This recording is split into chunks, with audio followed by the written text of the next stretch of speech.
২০২৩ সালে প্রথমবারের মতো চ্যাম্পিয়ন্স লিগের শিরোপা জয় করে ম্যান সিটি। অন্যদিকে টুর্নামেন্টের বর্তমান চ্যাম্পিয়ন রিয়াল।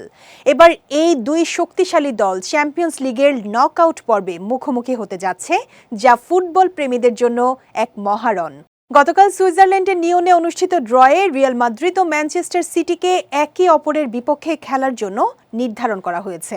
চ্যাম্পিয়ন্স লিগের নকআউট পর্বে এ নিয়ে টানা 4 আসরে রিয়ালের মুখোমুখি হতে যাচ্ছে সিটি।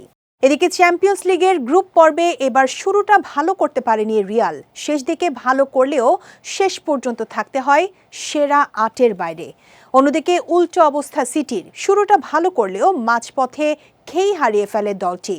বাঁচা মরার শেষ ম্যাচেও এক পর্যায়ে পিছিয়ে পড়েছিল তারা, তবে শেষ পর্যন্ত ঘুরে দাঁড়িয়ে প্লে অফ নিশ্চিত করে পেপ গার্দিওলার শিষ্যরা। 250-টিরও বেশি ডিজাইন অপশন নিয়ে ওয়ালটন স্মার্ট ফ্রিজ, বোঝে আপনার প্রয়োজন। 36 দলের চ্যাম্পিয়ন্স লিগে প্রথম রাউন্ডে শীর্ষ 8টি দল সরাসরি শেষ 16 জায়গা করে নিয়েছে।